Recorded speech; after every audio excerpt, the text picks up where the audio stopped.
Well, hello and welcome to another episode of Chestnut Checkers. My name is Keith Riddle here as always with my co-host Jordan Tampien. And today our guest that I'm already going to butcher his name, right? Because we just did this, Li Ciavola. Li Ciavola. Rolls off the tongue. We're nailing so it. nice. Well, for our listeners, what's the spelling? CIA, V as in Victor, OLA. So it doesn't exactly spell like it. No, sounds. it's a Sicilian name. I was gonna say, what's the back? Okay, It's a Sicilian bird. Oh, wow. Yeah, very interesting.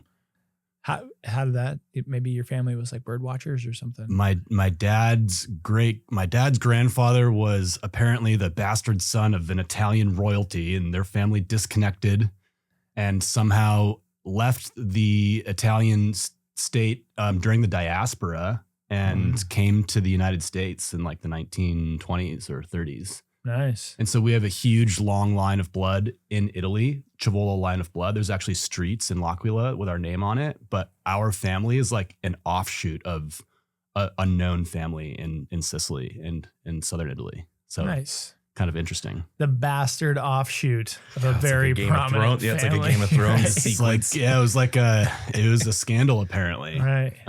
You're the Jon Snow of the Ciavola. I can only quote my father's words. He knows what the truth is. But I'm here. I'm a Ciavola, and I'm happy to be so. Oh, that's Nice. awesome. Well, thanks for joining us. Yeah, this is great. We'll get into all sorts of things today, but you have quite what I would say is like a most recently exciting adventure. I did. You climbed Denali. I did. Yeah, just finished in June. Nice. I'm super jealous. By the way. I know you've done some climbing as well. You climbed Rainier and some other mountains. Attempted to climb Rainier. I mean, I got within spitting distance. That's the thing about climbing, right? Which you 100%. know. But yeah, like you could, I could see the top, and there was like just big, huge wind gusts. Just weather. Yes, it was just weather. And it was one of those things where like when the head guy dude was like, we got to turn around. I mean, I was like pissed, right? Like livid. Like, I'm like, no. We're not. I mean, you can see it's right there, man. And he's like, no, we gotta go. And I'm like, but to the and respect, right? Like those guys are trying to keep everybody safe and this and that. But like to those guys, it's like I don't know how many times he's summited Rainier, but probably like hundreds, right? Sure, so hundreds. he's like, it's not worth it. But you're sitting there going, no, like at this point I would take some risks, and he was like, no. And I was like, all right, well, here goes attempt number one, which you always hear about. Well, right? the real question is, what does that 100 meters mean to you? Yeah. Exactly. Does it change the outcome really? Yeah, or is it just in your head? I got all the experience of like, being up there and seeing all this stuff. So it's like, it's ego, right? It's ego. I think so. And then is it worth your life, right? Like you start thinking about like your kids or whatever. And you're like, not. And the answer is always like, not at all. No. Like when you're in those moments, it's like you get wrapped up in those moments. But like thinking back, I'm like, no, like that would be a really dumb thing to die. I mean, over, right? it's a sport we dedicate our lives to, but it's also a sport based in absurdity. For sure. Because you work for years and years and you spend these tens of thousands of dollars on training and working hard, and you get up to the top, and what's the first thing you say on the summit? Let's get the hell out of here. Right. Yeah. Touch and go. Yeah. Let's get home. You're thinking about pizza the whole time. That's a good way to describe it for sure. But tell me about that. Tell me about the journey to Denali, and then tell me about the climb at Denali, and educate our listeners a little bit. And you'll know more than me, so I don't butcher it. But Denali is, it's a sought after climb, right? Yeah. People from all over the 100%. world seek it, as well as if you're a U.S. citizen. I mean, it is like kind of the creme de la creme of, 100%. Rainier, as far as a Washingtonian, but even in the U.S. is an extremely tall mountain. But Denali, tell me about the elevation. Tell me about like kind of some of the, So Denali is one of the 7 summits. 7 summits are like the tallest mountain on each of the continents. Okay. So Everest being the tallest, of course. Of the 7 summits, Denali is actually considered the toughest to climb. Oh, wow. So we met quite a few people. There's people from all over the world up on the mountain, and many of them are 7 summits climbers, meaning like that's one of their goals. Yeah. Some of them do Denali, or some of them do Everest first, because that's kind of their. So you can't take down the big one. Then. Yeah. Yeah. And many people that were on Everest that we met on Denali said that Denali was tougher, just because it's longer, it's colder, and it's more of a grind. They call it a blue collar mountain because as much as you don't need some of the high alpine technical expertise that it would take you to climb things like Ama de Blanc or K2, you just have to do the daily grind. Probably the crux of Denali is putting your boots on in -30 on day 19. Like it's just every day. But Denali as a mountain is the tallest part in North America. It sits just underneath the Arctic Circle at 20,320 feet. But one of the difficult aspects of that mountain is that the way the atmospheric bulge, it actually makes denser air towards the equator of the Earth. And so, or there's more atmosphere above the peak at a similar mountain towards the equator of the Earth. So as far as altitude effects on the human body goes, the summit of Denali is more like 23,000, 24,000 feet on a mountain like Everest. Okay. So are you wearing oxygen up there? Or No. No. Some people do. There is oxygen available. Typically when people get in big trouble, Right. they'll fly it up to people with a helicopter so that they can get them down to a safer location, but not like you see on Everest where they're using supplemental oxygen as a climbing tool. Yeah. So Just a lot of gasping. Yeah, I bet. Did you, was it noticeable for you? Did you notice? The altitude? Yeah. Yeah. I mean, it's almost like you're really out of shape. Yeah. Like you just lost all of your fitness up there, and every 10 steps, you kind of have to stop and breathe. Well, an altitude sickness is a weird thing, right? Like I've never experienced it personally, but I've been with people who've experienced it. But I've been with people who've experienced it at like much lower elevations, like in Colorado or something, right? And it just kind of, it's onset, and then once it's onset, there's like not a lot you can do about it other than get below 100% elevation, right? Or get down. It's a spectrum, right? And it's a mysterious spectrum where, altitude sickness could cause diarrhea, and it could also cause constipation. So it has these varying ways. The opposite end. Yeah, total opposite ends. It affects everybody very differently. So I was born in Massachusetts, but I moved quickly to Colorado when I was 4 years old. So I grew up in the mountains, skiing and snowboarding since I was very young, and hiking a lot since I was very young. I lived at about 7,000 feet in elevation at the time. I'm not sure if that helped me later on in life, but I tend to be pretty asymptomatic when it comes to being at elevation. Sure. It also has a lot to do with fitness and hydration and nutrition. And I'm pretty disciplined when it comes to those things as well. At least I am now in the past, 7 or 8 or 10 years or so, because as Jordan knows, some of my history, I had bad habits when I was younger. You know what I mean? I used to party and all those things, and I grew out of that. I think that's been an absolute necessity in my desire to climb high altitude mountains. Yeah, for sure. There's not a lot of forgiveness up there. None at all. As anybody who experiences it, it's like it happens really fast, and it can be life or death, right? Not to be 100%. dramatic about it, but I I have a good story for you. right. Yeah. So I think that being younger, and we don't have to get into all the crazy, stupid things we've all done, but being younger, you kind of can get away with a little bit more sometimes, Yep. but also you just don't have necessarily like the ramifications or repercussions of doing stupid things or have a lot to lose, right? Like it's fairly simple.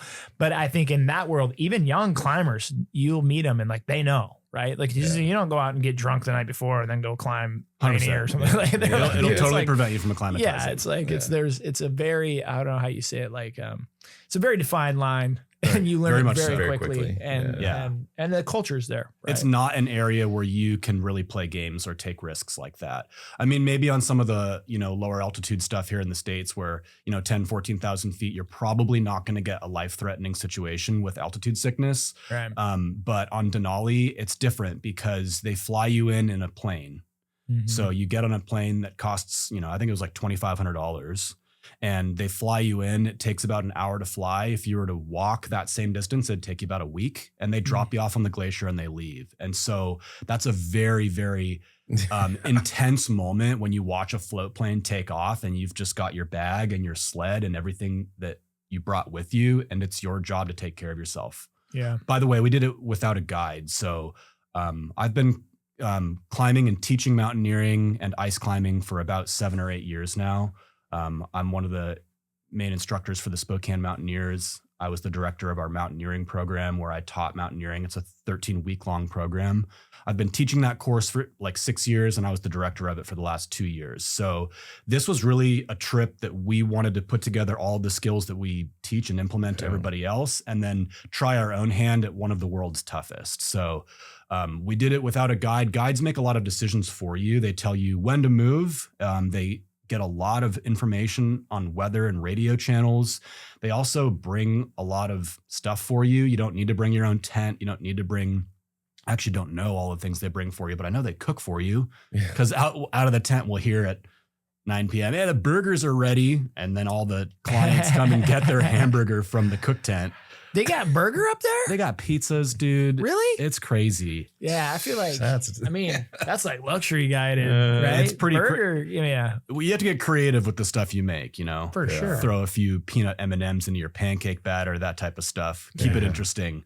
But we had to do all of that preparation ourselves. I mean, it's probably a year of prep just to get on the plane, right? I was going to ask you that, like how long was I your saw prep? pictures of what you packed. Yeah, the packing's crazy, Packing right? was crazy. But then it makes sense.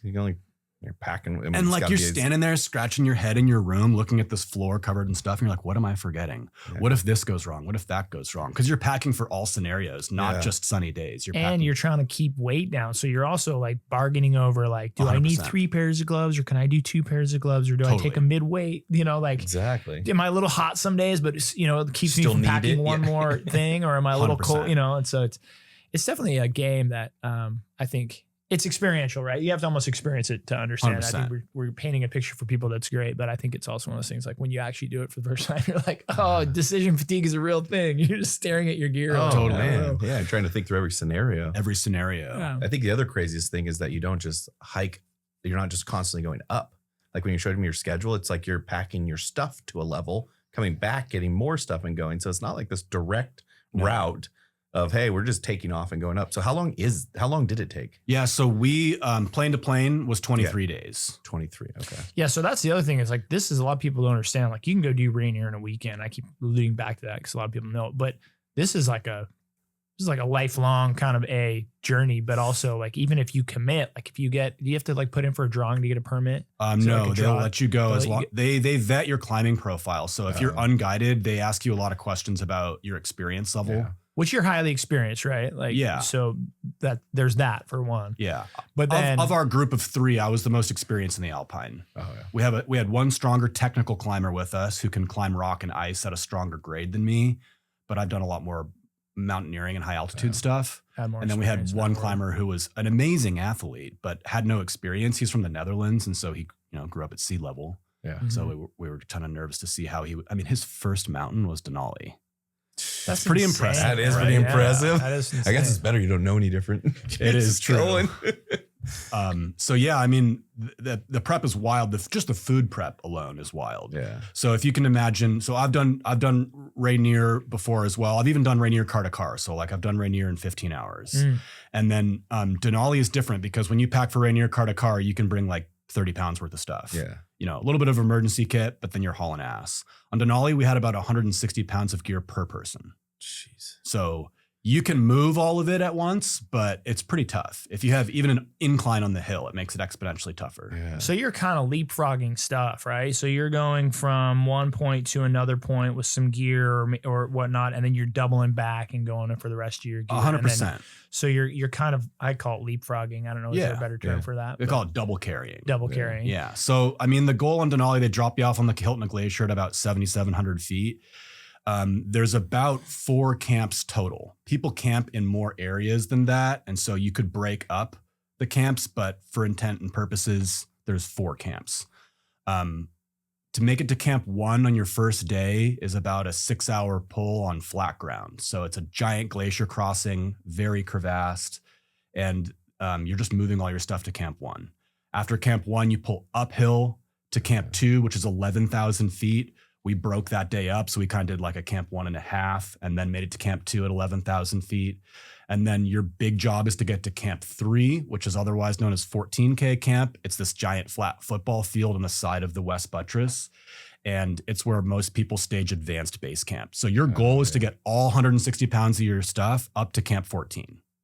And then from there, you can stage high camp, which is just bringing some of your stuff for like 3 days up to this little shoulder on the high buttress at 17,000 feet. And from there, you'll stage a day trip to the summit and back to 17K.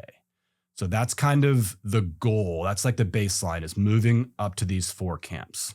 And some people like us will choose to single carry, meaning you have all 160 pounds. Most of it's in a sled, by the way. Yeah. You're pulling it behind you with like a harness. It's like attached to your hips. Yeah.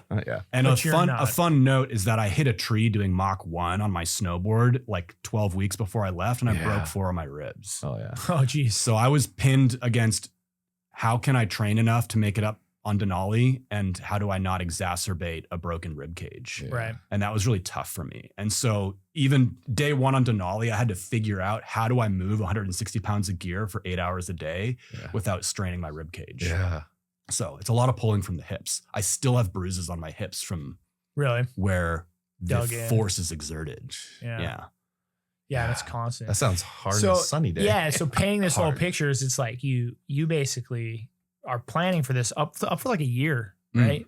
Yeah. For the journey, if you know you're going to do it, right? Food, gear, who your crew is. Training. I made a post in 2019 about Denali. I look back on it, or no, it might have been 2017 or 18, because I claimed in my head that I wanted to climb Denali in 2019, but I didn't really know what it was going to take. Right.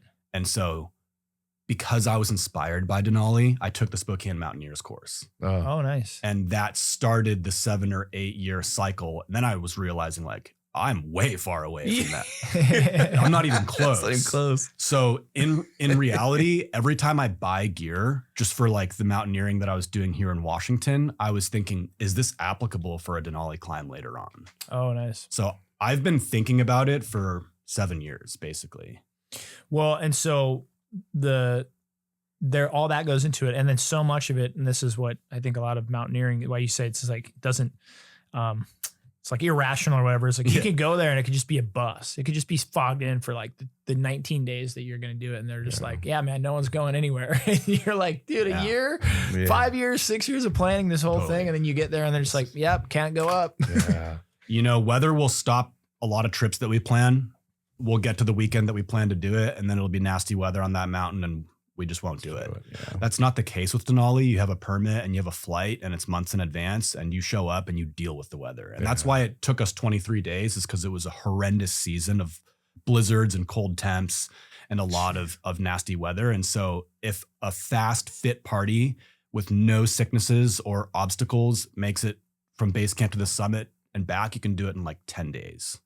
But we had many issues, including a partner who almost died from altitude sickness, which we can get into. And there was probably 3 or 4 periods of waiting out storms, the longest being like 5 days, and other times just not being able to go up higher on the mountain because of high wind and things like that. What do you think the ratio is between getting to do the thing, which is climbing the mountain, and sitting around?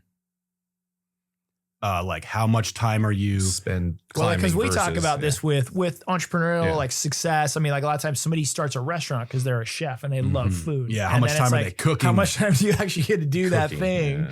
Right. It's like, okay, every evening for 3 hours or whatever. But then the rest of the day is bills, invoices, new order, bad produce. You know what I mean? Like 100%. all the minutia that goes in with running like a good restaurant. So like as a climber, what do you think that ratio is? Yeah, it's probably the golden 80-20 ratio. You think? Yeah. I mean, they say you camp and cook your way up Denali. Yeah. You know what I That makes mean? sense. Because you're moving all this stuff and you're setting up camp, and just getting in and out of the tent's like an hour-long process. Yeah. You know, getting your sleeping bag and getting your super soft Oh yeah. If you socks don't on wait and- till you have to pee. No. You have to like in your mind be like, I'm probably gonna have to pee in about 35, 40 No, minutes. You have So to I bring need you have to start, bring a like- large collapsible bottle inside the tent that you pee in 2 or 3 times per night, Yeah. and then it'll freeze because it can be -5 or -10 inside the tent. Oh yeah. And then you have to find a way to warm that back up and dump it out Dump it later out, on. Because you're not getting out of the tent at -30 at No. 2 a.m. It just doesn't make sense. It's Yeah. not practical for you. And yeah, it sucks. Yeah.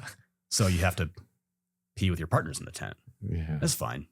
It's not that bad. Yeah. You just eat a few gummy worms and roll back over. Oh, and I mean, That's like, and if you are, if you're roped in and you're like in the day, like you're climbing, Oh, you're climbing. and you gotta like take a deuce or do whatever, like, dude, everybody just turns their back, right? You're just, you don't get to No, you're on rope. Yeah, you're on rope, right? You don't get Yeah. to clip out. You So just like, turn away and tink the rock with your ice axe for a couple minutes until your partner's done. yeah, like I just remember strategically being like, oh yeah, like you want to plan this out, right? Yeah, I want that. Some people will, bring drugs like Imodium or to limit it. like Yeah. you got to bring everything on Denali for sure. Stuff that'll help you use the restroom, stuff that'll prevent you from using the restroom. I never used any of that, thankfully. Try to maintain a regular schedule, but yeah, you can't leave your human waste there. So they give you these giant buckets that you fill up and like bring with you. And then when you're done with them, or they're full, you bury them. And like, let's say you had extra gear, you brought too many gloves, or you're at camp 2 and you realize you didn't really need this giant block of cream cheese or whatnot. You just cache it. You bury it. You leave a GPS marker with it, like you mark it on your phone, and you leave a flag in there, and you come back and you pick it up on the way down. So caching stuff is always an option, but you have to cache it deep because the ravens will tear it apart if you cache food. Yeah. Are there any other animals up that high? Ravens, yeah. Okay. And you'll see a couple of little like weird spiders here and there, but otherwise, no, it's a very inhospitable environment. I bet. There's no bears or anything like that. You wonder what those spiders are eating, snacking on. It's crazy, right? You don't see a lot of bugs and stuff. No. There must be something in there that they can survive on. And it's usually lower mountain stuff. Yeah. That's usually, once you get above 14K, the upper mountain is a really brutal environment. It's bullet hard ice. It never unfreezes. So it's pretty inhospitable, but you will see birds up there. Like there was like this pretty little yellow bird that landed on our stuff at 17,000 feet. I was like, whoa, where do you come from? Yeah, exactly. They're pretty ballsy too. They'll dig into your stuff. And you can imagine if you buried, because we're double carrying on some days. So what we're going to do is we're going to put like a week or two of food 3,000 or 4,000 feet above us, bury it, and then come back down to 11K camp and stay for another day or two. And you can imagine that it could end your trip if a raven digs into your cache and pulls all your food out and destroys all of it, and you'll be going home because you didn't dig it deep enough. So it's a wild process. So talk to us about some of the problems you did have. So when you set out with the trip, there was 3 of you initially. And it was the 3 you were talking about, some guy from Norway, was it? Our friend is from the Netherlands, Dom. Netherlands. Yeah. From Holland. Yep. And then our other friend, his name is Eli. He was a reporter for the Spokesman Review for quite a few years here in Spokane. And he's a fireman now. Okay. And really strong climber. I climbed with him a lot. And so, the 3 of us started, and we had an amazing couple days together, pulling sleds across the glacier. Then at Camp 1, first night, I just remember realizing how difficult everything was going to be because we had made this giant pot of pasta and we made too much of it. And so there's like pasta and sauce in this pot. We were all kind of done eating, and like within 10 minutes, it had frozen solid in the pot. And it's like, we can't throw food away. You can't just like leave it. Yeah. So what do you do with it? No. Yeah. So what would you do with it? I mean, I'd probably throw it in one of those poop bags, and try to pack it around. But now you're packing it around, right? Yeah. You let it freeze. You wake up in the morning, you hit it with the burner, and you eat it for breakfast. Yeah, or you'd offer it to somebody else, or you'd just try to stuff yourself. I mean, that's the other 3 options, You eat it later. 100%. So that day 1, and then, it was tough. We got our first night of sleep in, and it wasn't that bad. You're kind of cozy in the tent. You bring all your little tent kit, right? I had a little Game Boy. Oh, nice. Because I like retro gaming. So I've got all the old Mario and Tetris and all that on there. It brings you out of the environment. So you can it's like a mental relaxation. Following morning, I realized we had a little bit too much soap. I had like an extra bottle of soap. And there was this group of probably 10 or 15. We didn't know where they were from. Turns out they were from Latvia, this Latvian team that was next to us. And I gave them a bottle of soap. So that'll come up later. Nice. That day, we left, and it was brutal sun, like so friggin' hot, because the ambient temperature in the air can be 10 or 15 degrees, but the solar radiation from the sun is so powerful that you'll take off all of your clothes. It'll sunburn you through the tent. You can charge your phone with a solar panel inside the tent. That's insane. You have to wear sunscreen inside the tent. Yeah. It's so powerful. So when you're moving in the bright sunlight, you're head is wrapped in turbans. You have crazy sunglasses and sunscreen on. We were climbing in our underwear at one point in time. We made it to camp 1.5, so to speak, because camp 2 is officially 11,000 feet. At camp 1.5, we had another amazing night. We made like a delicious meal of Spam and rice and onions and soy sauce. And we listened to comedy in the tent and podcasts, and we just giggled. It was a great night. The following morning, we woke up to an absolute hellstorm of a blizzard. It had accumulated maybe 12 or 13 inches of rime sideways on my ski poles and skis that were outside. So it's just, rime is basically an accumulation of small ice particles that get deposited by the wind. Mm-hmm. So if a pole is like this and the wind is coming this way, it'll actually build rime out this direction as particles at a 90-degree angle. At a 90-degree angle, as the wind would blow across. For the people who cannot visually see. I wish I could put this up. The whole story is saved. I took like 150 photos that I posted online on my story. So if you want to check out the pictures of this trip, my Instagram handle is dingoes.domain. Dingo's domain. Dingo's domain. It was an old school nickname of mine. Dingo was a nickname of mine. Which we've got to get into later. Which they actually, most of the time they called me that on Denali anyways. It was funny because Dingo's written on all my gear. So all the Rangers were like, oh yeah, Dingo. Anyways, day 3, we're moving from camp 1.5 up to camp 2 in this awful blizzard. Like, couldn't really see anybody in front of us. We knew that some teams had moved up ahead of us, but I was leading the trip that day and I was trying to feel with my ski poles where someone's feet had been before. It's like soft in one spot and then it's like hard where you see that they were. And you can imagine pulling 150 pounds through powders, a lot more difficult than if you can find where they had dragged their sled previously. So we probably pulled single carrying, so all of our stuff for maybe 6 or 8 hours that day. And then the final push is to get up to Camp 2, which is Camp 11,000 feet, which is a major staging area on Denali because it's around the corner from the Kahiltna Pass. So all the wind blows up and over the pass. You're not getting the weather. And you're kind of, we're like in this blizzard and it's whipping wind at us and you can't see. And so we finally get out of that and we make it to this large hill that pulls us up to Camp 11. And Eli was just getting fatigued. And so, and bless his heart, he offered to carry the rope at that point in time because we had decided to unrope, decisions you get to make when you don't have a guide. But he was just getting a little fatigued, but he's such a brute that he, doesn't really ever describe his pain or complain. Right. And he's just tough like that. And so we made it all the way up to Camp 11. We're all just completely wiped. It's probably 11 p.m. The sun is shining because there's 23 hours of daylight at this area. And there's a lot to do. You just have a lot of chores, right? We have to dig out a platform for the tent, which is a lot. You're always everything's frozen. Yeah. And he just couldn't help. And he was like, man, I'm just so wiped. I keep trying to shovel, but I can't do it.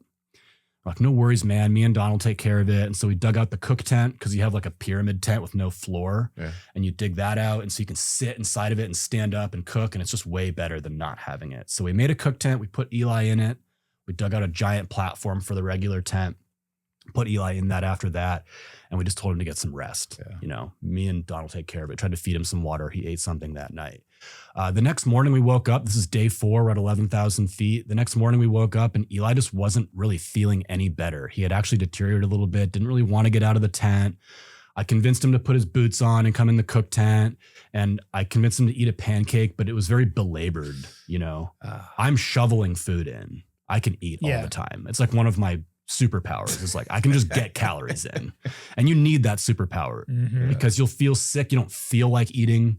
So as soon as you can get, a handful of gummy worms and just get that sugar back in your blood, you can eat more. It's one of my superpowers. Eli wasn't able to complete a pancake. So I was like, that's not a good sign. Not getting calories in is bad, but we're a little bit new to this environment. So we figured, hey, why don't we just wait and see if he's better by tomorrow?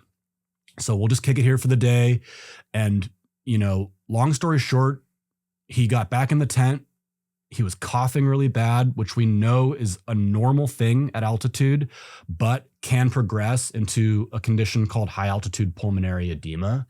There's 2 things that'll kill you from altitude. High altitude cerebral edema, where fluid leaks into your brain and you become very disoriented. You fumble your words, you stumble, and it can kill you. Or high altitude pulmonary edema, where fluid fills into your lungs. You cough really bad, and then you'll eventually drown in your own bodily fluids. So he was coughing really bad, and it is normal for altitude sickness, and it can come and go. It can come and go. And I remember Don coming into the cook tent, because I'm sitting there cooking dinner at like 8 p.m. and he's like, Lee, I think maybe we should go talk to the guides about this. This is my German accent for my Netherlands friend, which we did the entire time for him, and he thought it was hilarious. But Eli's he loved it. I'm sure he appreciated it. Exactly. He's giving him a German accent. We told him I don't know how to do the Netherlands accent, so you're getting German the whole time. He thought it was great. So Don, if you're listening, you're welcome. Yeah. You did it justice. We did it justice. So Eli's like, don't go talk to the guides or the rangers. We were very lucky because they have rangers that normally stage at Camp 14. They were down at Camp 11 because they hadn't made it yet. We're very early on the mountain. Out of 1,000 climbers in the year, we were like 130. Okay. So there's about 130 of us on the mountain. We're the early season. Rangers are at Camp 11. Don wants to talk to the rangers. Eli says, don't even bother those guys. So the decision comes to me. And I was like, well, it's a no risk scenario. If we go over to the Rangers and we say, hey, we've got a buddy who might be really sick, can you please come check it out?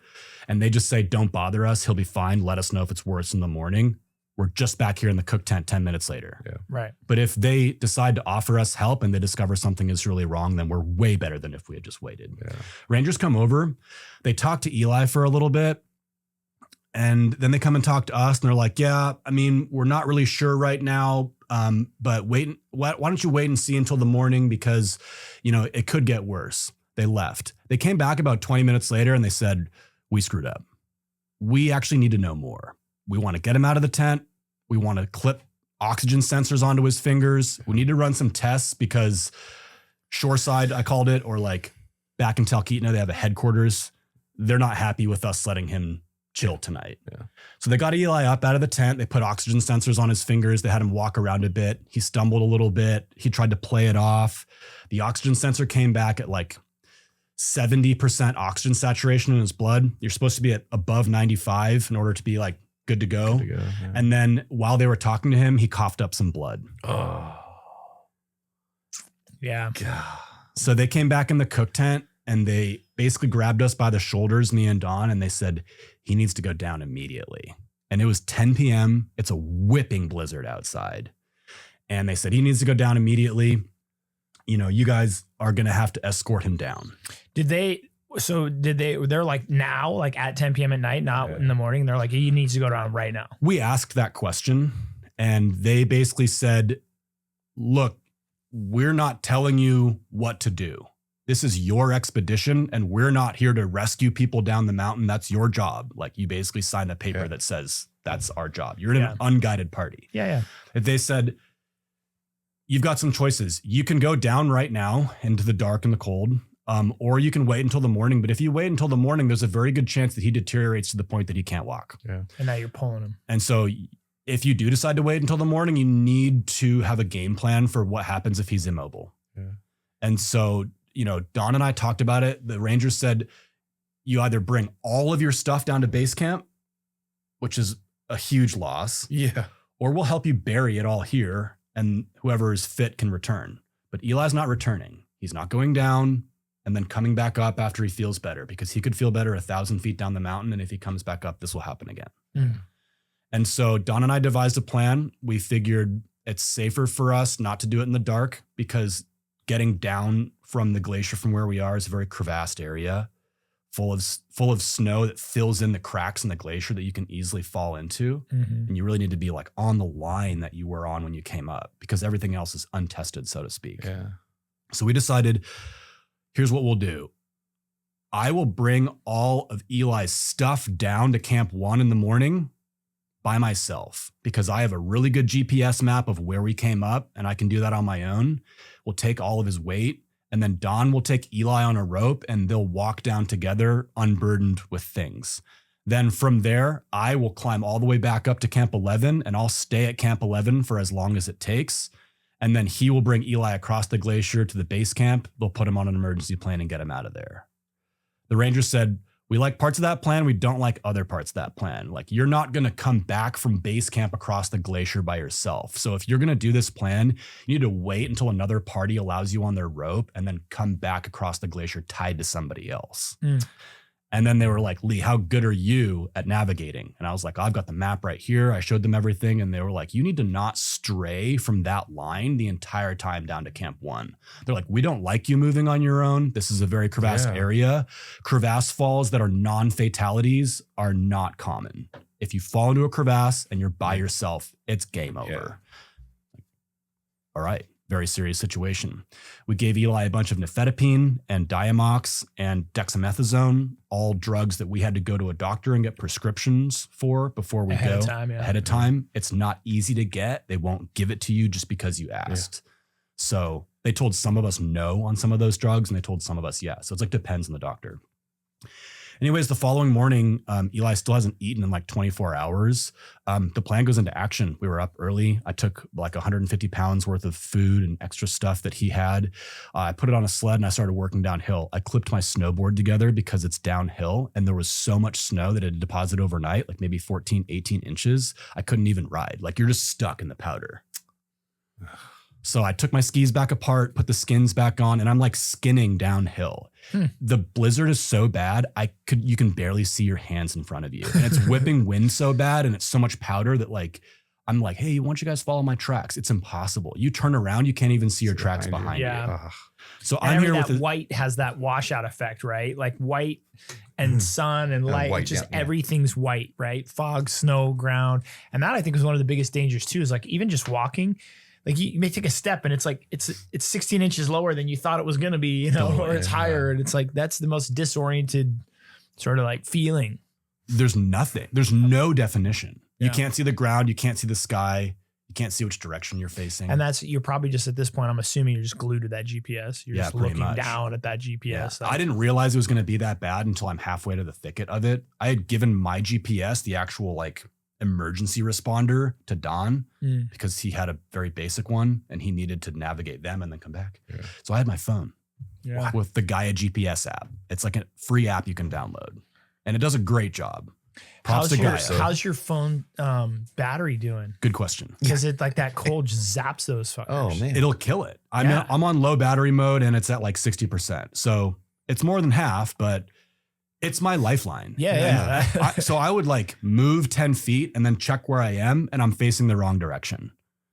And then I'd have to turn my phone and get back. And they're like, all right, so I put it back in my pocket for body warmth. You're keen because you picked up on this. I put it back in my pocket for body warmth.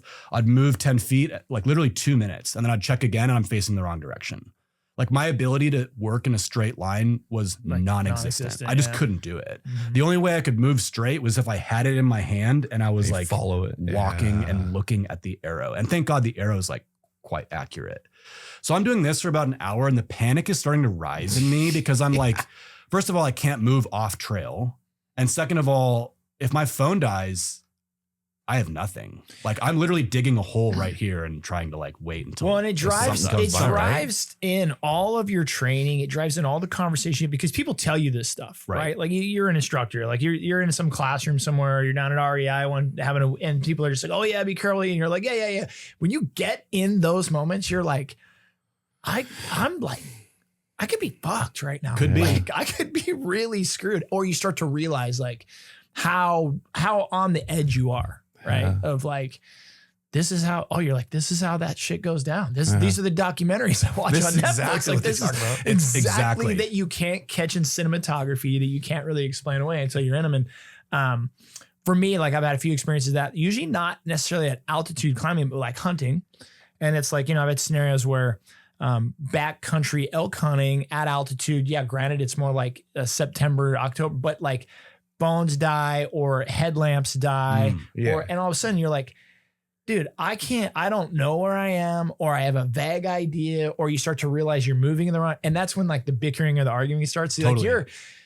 Like I like self-doubt being alone. It's like, you're having self-conversation. When you're in a group of 2 or 3, it's like, no, it's this way. It's like, no, dude, it's this way. I'm telling you it's this way. It's like, no, it's not. And like all of a sudden it's like, that's like the team starts breaking down or people are getting scared or you have, like I said, sickness, altitude, hunger. I've been in scenarios where it's like, we left bags, dude, to chase elk. And then all of a sudden it's like, you have that scenario where it's like, there's one headlamp between 3 dudes. Yep. Nobody packed enough food. So at this point, it's like, we've got like one packet of Element and a bottle of water. Yeah. We, granted there's water around, but now we got to stray to find water. It's dark. And like, you start having these and you're like, you have this like moment. You're like, damn it, this is how it happens, right? This is how exactly what he wanted me to know. Feels like the incident report you're reading. Right. You fall off a cliff or you get into a scenario where you're just, it can be life or death. It can also just be a lot of discomfort for an extended period of time. Like, hey, dude, we might be huddled up next to this tree stump over here until daylight and that's 7 hours. Yeah. And that's, cold and you're sweaty and you're hot and you're just like, oh dude, this, and you have an extremely uncomfortable night. And then that's the thing that you, next time you're like double battery packs, 100%. Always keep your phone close to your body, even in the middle of the day, right? Because you're burning battery at 3 PM because it's hot and you're thinking whatever. And then it's, well, at 3 AM, you're like, I'm at 7%. And I'm like, damn it. I wish I wouldn't have been like, checking all this, checking on, or, just like, and you have these like aha moments. But anyways, I can relate. But you're very keen. Yeah. You've seen some of this before. Yeah. But that scenario you're talking about is like, I can only imagine in relation, but so what did you do? How scary, right? So like, it's funny that you mention these things because if you read a lot of incidents reports, it's not one thing that went wrong. No, it's usually a compound of different things that went wrong that put someone in a scenario. And when that final piece snaps, everything crumbles. And so that was on my mind at this time. I'm like, we're 7 iterations deep of things having gone wrong. We're on a balance beam of a plan. You know what I mean? One step in the wrong direction and the whole thing kind of falls apart. Yeah. You have a sick teammate. You're now venturing alone. You now don't have your GPS. You're operating by phone. You now have a storm, right? Like you're starting to layer. You're like, oh shit, we're at number 5. We're at number 6. Right? How many can I take on? Yeah. We're like, what else is and next? Then you're having, how much food do I have? How much water do I have? Makes you question like, what time of day is it? Is this the right choice? Am I capable of this? And at that moment, I mean, we as climbers often have to face our mortality on a regular basis, whether it's logical or not. Yeah. Because your subconscious will tell you your life is in danger, even when you're clipped to an anchor. There's just 1,000 feet of air underneath you. And so your nervous system is going haywire. You have to learn to calm that down. Yeah. Climbing's been a fantastic, just the experience of climbing has been a fantastic guide for me to navigate many other areas of my life. Oh, yeah. It's not that serious. You know what to do. Pause for a moment, eat something, think about it, make a logical decision that's not based in emotion, and continue on. Yeah. So that's what I did.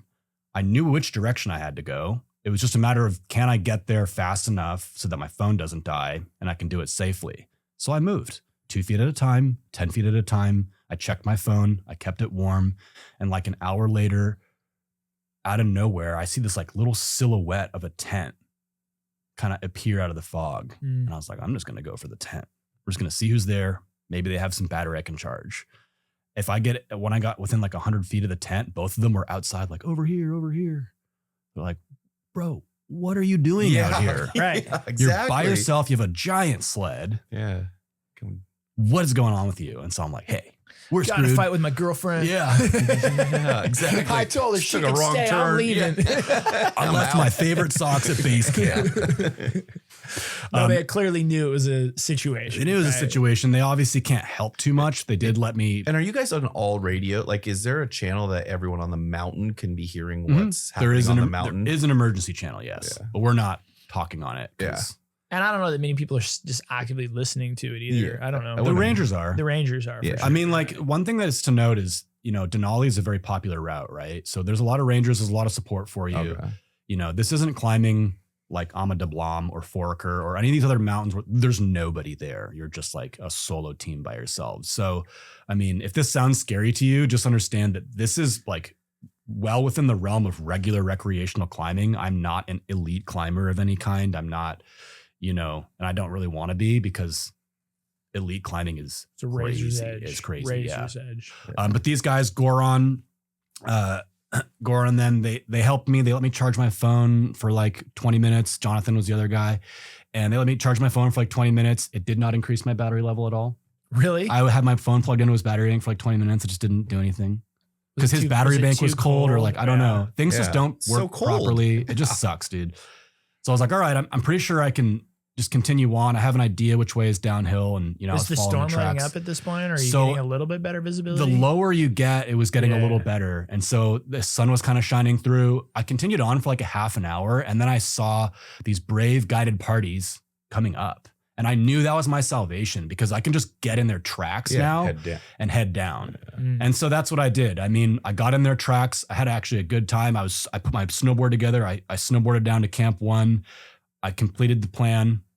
I left some espresso with the guys who I left the sled with because we were Team Espresso. It was the name of our group. And so they were like, well, why don't you give me some? It's like, all right, got 150 pounds worth of stuff here. I can figure some espresso out for you.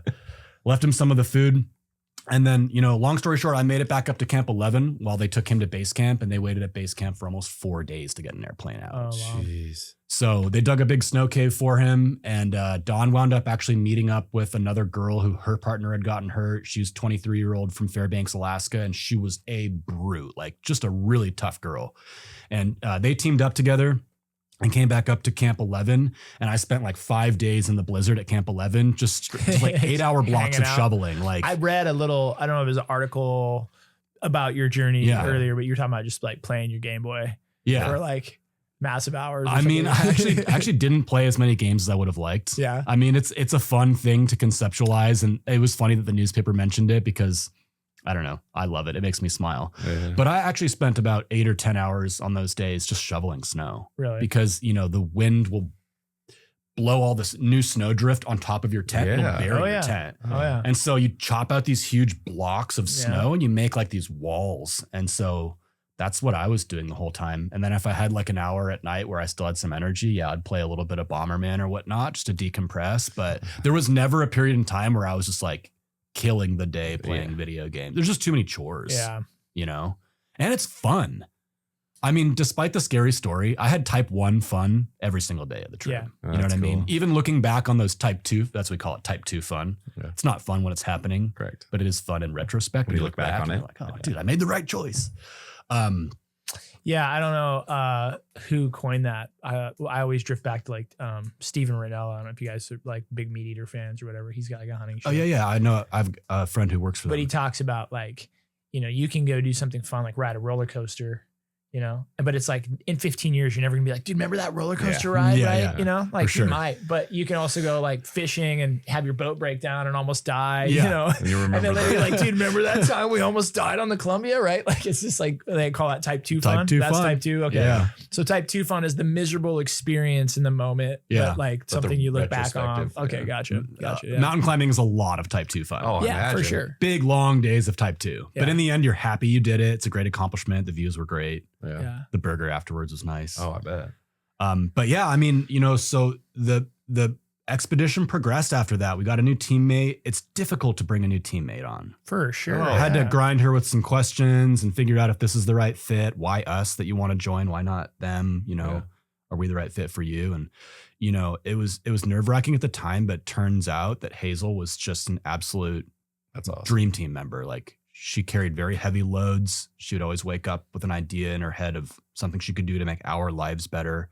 She never complained. She was always singing. She was singing to the point that it was just like, oh my God, it's like 7 a.m, like singing again. But that's a great complaint to have rather than like, complaining. Just being that'd be the worst. Totally. Well, and like, you know, again, it's experiential, but that decision to bring on a new team member and for her decision to join you, like it's hard to describe what a big decision that is. It's huge. Because of, I think, the times that we just talked about, which is like when you are arguing about which direction to go or something does go wrong or something is, and all of a sudden it's like, maybe me and Jordan have this like, you know, 15-year-long relationship where we've known each other since kids or something. You're going to handle that a little bit differently. It's like, we just met 2 days ago. It's like, listen, like I liked you up until this very moment. Right. And now I'm about to knock your block off because I'm not having this argument with you about which direction we're walking. Right. And but that's how intense those things can be. And so you kind of need that, right? You need that level of because the consequences are real, right? Very real. You pick the wrong direction, the wrong thing, I mean, I don't know. I've obviously never climbed a mountain, but it seems like, how good are you at building an anchor if I fall in? Yeah, exactly. Or how good is that anchor? What position does that put you on the road? Yeah. So these things are tough. How you think, how you make decisions, your mindset going in, like, you know, how tied to the outcome are you? Like, are you willing to turn around in the right moment if it's not a good decision, you know? Are you going to demand that I turn around with you if it's not the right choice for me? Correct. Right. Does she then now take you off the mountain? Does it take our whole team down because she didn't feel good or whatnot? I mean, these are big questions. They're really big questions. And I think the other thing I think that's a little understated that we talked about earlier a little bit is the pressure in those moments as a person to also not let your team down or like, you know, I think Eli was the one who got sick. Like that whole knowing you're getting altitude sickness or having to come to but you know, you're with the team. So like, you don't want to tell them or but you don't want to put their lives in danger. Right. Like I don't, if you kept going. Right. So you're always having this. And then the other real aspect of it, a lot of times I think is understated. So you get up there is everybody's there on their own thing. So when it comes to food or water or help or a rope or it's like it's very uncommon to think that you wouldn't help somebody on the side of the road on any given day at any given time. Sure. In those scenarios, people will literally be like, sorry, bro. See ya.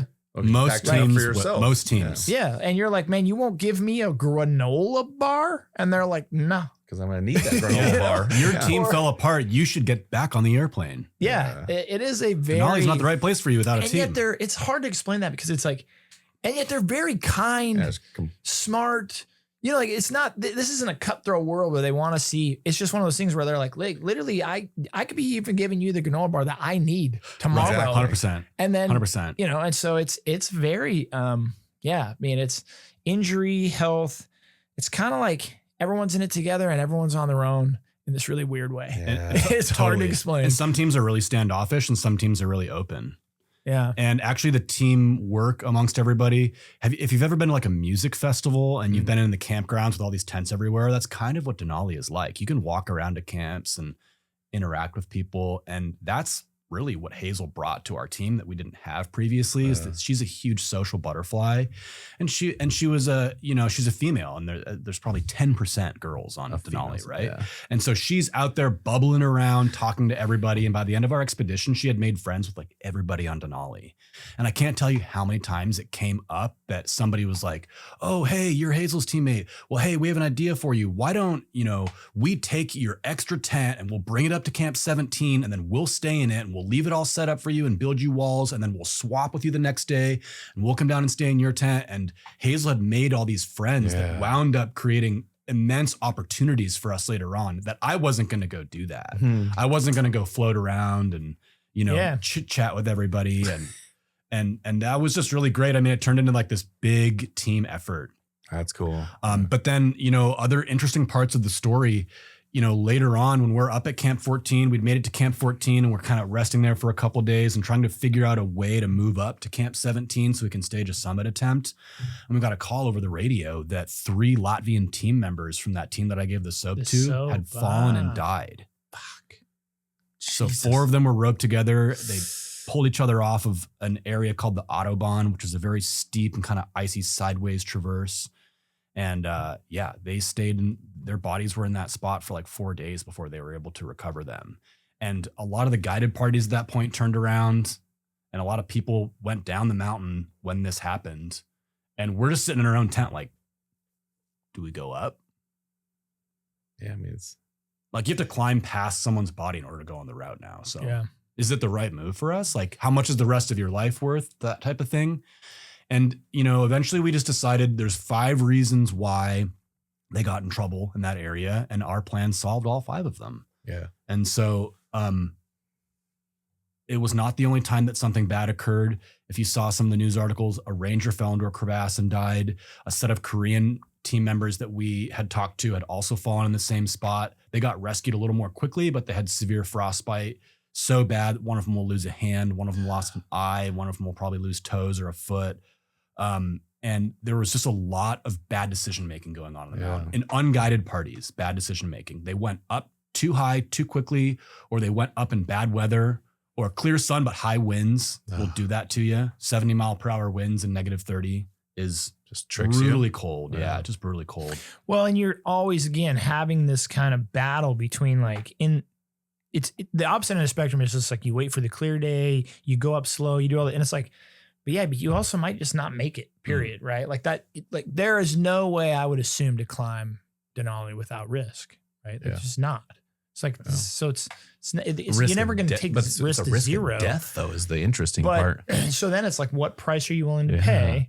And how much is it worth? Like, these are the kind of questions that I think make mountaineering so fun, but also like, so, unique to certain people or archetypes, because it is definitely one of those things where, I didn't bring it up earlier, but one of my guides on Rainier was a guide on Denali for years, and he'd summited a couple of times. But he, like, some of the stories he would tell us in the tent at night were like just exactly what you're saying. Like the amount of people that you would see, normal everyday people, dentist, doctor, lawyer, blue collar guy, whatever, they go attempt Denali and like they're coming back with like no foot, dude. They're coming back with no, and like this happens all the time. Well, that was just one time. Right. We saw probably 10 helicopter rescues while we were there. And so it's one of those things I think is just very stuff happens really fast. It's no margin. No margin. Stuff You don't see these things coming. Right. Someone's crampon snags on a rock and they fall, and you're tied on a rope and they pull all 4 of you, and it's crazy. So it happens fast. And I think that to me is kind of like where almost be like, I don't know, like before you go do it, you almost have to kind of like not think about some of those things, right? Or you have to kind of just get into your zone of like, there is a chance it happens. Yeah. Right? Or comfortability. I guess it's kind of like, one example would be like a car, right? I mean, cars, there's car wrecks every day. People die every day in car accidents. Major fear car accidents are very tragic. They can happen fast. They come out of nowhere, right? Like we all know somebody else's fault. Yeah. Entirely. And yet I think that the ratio of the amount of people who successfully drive and go home every day, or just higher volume is much higher. I think in the climbing world, I think that gap gets real. I mean, you'll get this when you talk to mountaineers, is like, there's not too many mountaineers that you talk to who don't have some of these stories or don't have very direct experience with it. Like a motorcycle rider. You ever seen a motorcycle rider who's never been in an accident at all, never laid the bike down, just had a perfect career? It's pretty rare. Yeah, they've been riding a bike for 2 months, maybe. Yeah, exactly. They've seen it go down if they've been riding for a while. Yeah, we've all had close calls. Either gone down or seen it go down. And a buddy of mine, he's got a passion for flying, but in Alaska, he says there's old pilots and there's bold pilots, but there's no old bold pilots. Right? And it's one of those things. That's like, great. They say that about climbers too. Yeah, there's old climbers and bold climbers, but there's no old bold climbers, I guess. But it is a real thing. And when you talk to some of these guys or read their books, it's like there's story after story after story of friends that have been lost, close encounters that have been happening. And I think that's where I think the respect or admiration from the outside world comes in, of either like, I think people either go, these guys are crazy, like don't get it. Or they're like, they're willing to put a certain amount of their health and safety at risk for 100%. This seemingly trivial thing. Is it not the same in real estate though? Like you as investors and builders and developers have a certain risk appetite.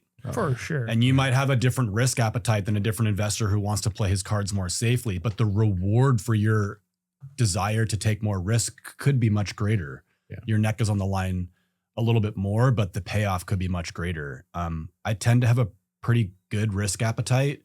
I made investments when I was younger and more naive that were pretty risky, and some of them paid off and some of them didn't. And climbing is the same way. I've climbed routes that maybe were out of my league at the time, and I made some mistakes that I learned from, and maybe I got away with some close calls that I learned from.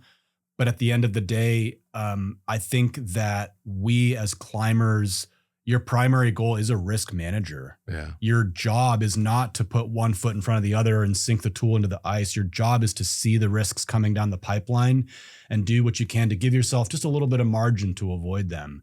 And then find out what's possible in your realm of application to what's possible for you as a person. And I think climbers are often very surprised how much safe, hard climbing they can do and still walk away with a happy career. You don't hear as many stories. I mean, climbing is one of those things where you only hear the stories about the insane deaths and accidents. Well, you hear both, right? And I think going back to your real estate relation thing is it's the same. I feel like you hear about the crash and burns. Mm-hmm. Oh, this person got out over their skis and went total BK or upside down. It's like everyone loves to tell that story. Or it's the guy who took a huge risk that worked. This is the V that you don't get. It's all the people that took the risk that did work. Got back safe. Did or didn't. Yeah. It's but I think there's no story there. There's no excitement there necessarily. Yeah. But I think that's the lessons you learn over life. But it makes you a better maybe risk assessor, which then makes you a better risk taker, I would assume. I think so. Yeah. And this was a transformative experience for us as well, because it shows you just what you're capable of doing when you don't really have much of an option. There's always an option on the mountains in Washington to go back to the car. Yeah. There's no option like that on Denali. If your zipper's broken, you fix it. If your tent is torn, you fix it. Like, you just have to become resourceful. Yeah. That's a skill of mine that I've always taken pride in, is that I used to tell people that I can solve any problem with zip ties and string. Got emotional issues? Just give me a zip tie. I'll get you back together, bud.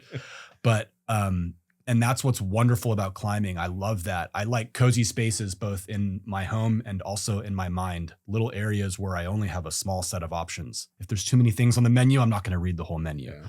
I like knowing what's in my backpack, and then I have to figure out the next 10 days of my life only with what I'm carrying. And so to me, that's a very exciting puzzle. And climbing is a great metaphor for life in many ways, because we're all only given a set of tools in our world, and we have to create something out of that and build something out of that. And when you accomplish a great task with only a limited set of tools, you feel truly like one of the important movers in that process. Yeah. You, as the decision maker, are one of the best tools you have. Yeah. And so that was why Denali was such an exciting experience, to be able to solve all these problems, move past teams that had fallen, absorb members from different circumstances, save our friend, make the decision, wait for the right weather window, and then strike when the iron was hot. And we made it to the top of Denali on our 21st day. And it was an incredible summit, bright sun the whole time.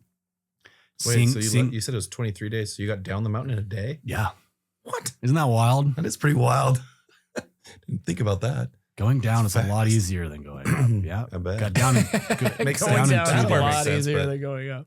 Yeah. I think sometimes going down can be the most miserable part too. Yeah. I feel like the adrenaline leaves. Oh, yeah. And then you start to realize like how sore your knees are, your ankles are, how your feet are jamming in the end of your boots. The skin, your the sunburn, and like all of my fingers were taped because they crack, and the finger cracks, so painful. And you're always with a zipper or something. And the sled is heavy, and you're downhill from it, and it wants to take you out at the feet, and it's just annoying. But you can get down. You can get down pretty quick. Jeez. Probably because you ate all your food already too. So that helps. Your goal is to give away food at camp. Yeah. And so you're walking around. You're like, will somebody take this block of cream cheese? Yeah. Right. People don't really want your stuff. No, because they're rare. Like, do you have any ramen? You're like, no, I'm keeping all of the ramen. Yeah. If you guys go to Denali, bring extra ramen. It's like the currency of the mountain. Yeah. That's funny. Bartering cigarettes in jail or whatever. That's funny. Yeah, it's funny. You'll see that up there. I remember rolling out of the tent, and the guy next to us is like, as soon as I finish smoking this spliff, I'm going back for a nap. And I was like, you guys are rolling spliffs up here? You guys are crazy. Crazy. Bottles of whiskey they stash. Yeah, that's always like I brought a can of Rainier. One can of beer. Yeah. One can of Rainier for Rainier. For Rainier, makes sense. And then it was a consolation beer on the way down. Like, I wish I had a couple more. You climbed Rainier. What, you made it to the crater? Yeah. I don't know all the points like you might, all the different, but yes, it was visibly in, sight, but it was one of those. Anyways, Lee, thank you so much, man. I would love to actually have you back, because I feel like there's so much more to unpack about you, and that's not related to climbing Denali. Yeah. But that's such a fascinating story. I started there, and then of course I'm not going to quit until I get all the juicy details about all of it. But fascinating. Because there's a bunch of other things that we could chat about, business and life and real estate and all sorts of entrepreneurial stuff. So thank you so much for coming on. We'll definitely have you back. Yeah, thank you. Do an episode too, but the only thing I want to say on the way out is this is a real estate podcast, right? Trying to make it more than that. We're trying to make it where it's applicable to more things, but it just seems to be a lot more. Our background's real estate, so that guides a lot of the decision. Our goal basically with Chestnut Checkers is to look at playing the game different, and to look at basically keeping the big picture, the end in mind. And so whether it's 100%. entrepreneurialism, life, business, climbing, we love to talk to people and hear stories about that aspect of Chestnut Checkers, right? So I think I just want to qualify my story by saying that being in real estate is what has afforded me to be a mountain climber. Yeah. Because I was locked into a career field before that was very demanding. And when I came back over to real estate, and you can make a great amount of money in a pretty short amount of time in real estate. And that's what I did. I took the time freedom back from my job in real estate to pursue things that are very exciting to me, that create fulfillment in my own heart. And I don't think I could do that in any other career field. I know if I applied all the energy that I apply to mountain climbing back into real estate, I could have a bigger business.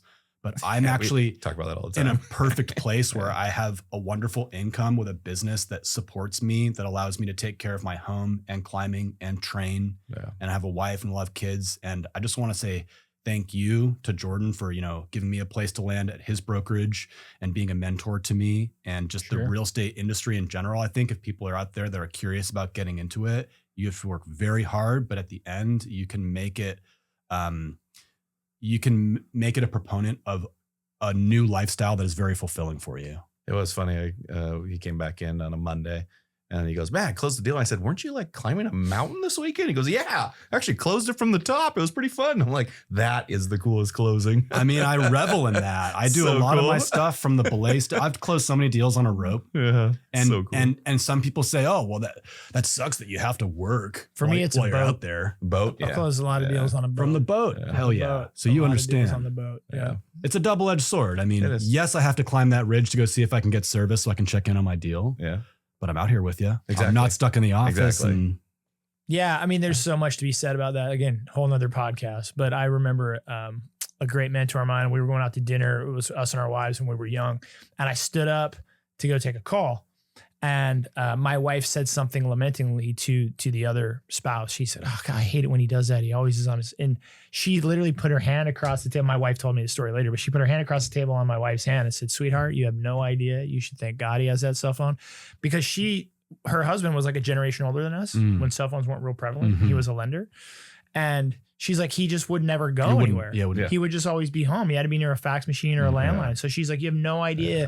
She's like, that phone has allowed us to take family vacations. It allows us to go to the lake. It allows 1,000%. So it's just perspective, right? My wife was kind of the, phone era. This thing is always with them, but it's a distraction at dinner. It's a distraction, can be. And yet the other spouse's perception was like, oh no, like with this, we can go on vacation. We can do all these things, So for me, it's the same thing, right? Like, do I want to take business calls on my fishing boat when I'm trying to fish? Well, no, but do I love to fish? But do I get to fish But and if take I get to go fishing and take my business calls, it's like, well, of course, Of course, it's worth it. Do you ever make the joke? It's like, I got someone on the other line. I got to let you Oh, go. nice. No, but now I got to. Yeah. Yeah, That's a good exit. It's nice because it feels like I can live my day and fit real estate in while I'm living the other things I have to do in my day. I can take care of my Airbnb or my rentals, or I can do my training or go for a run. And if I get the call while I'm on the run, hey, the appraisal, they have the conversation they need to have, I can just take it. So that's a wonderful thing about this industry. I love it. I love it, man. So good. Well, Lee, thank you again Thank so you. much. We'll Yeah. definitely have you back for we will. episode number 2. Yeah. It's always a pleasure, always a treat. Ugh, All right. Love it.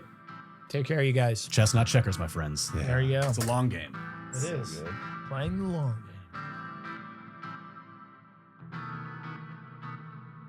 All right, you guys. Thanks for listening to today's episode. While you're out there, would you please do us a favor and give us a like, subscribe, or a follow, whether you listen on Spotify, iTunes, or YouTube. We'd really appreciate it. Also, if you don't mind while you're there, give us a 5-star review. Maybe write a review. If you have a favorite episode, feel free to give it a like. Thanks for listening. We really appreciate it.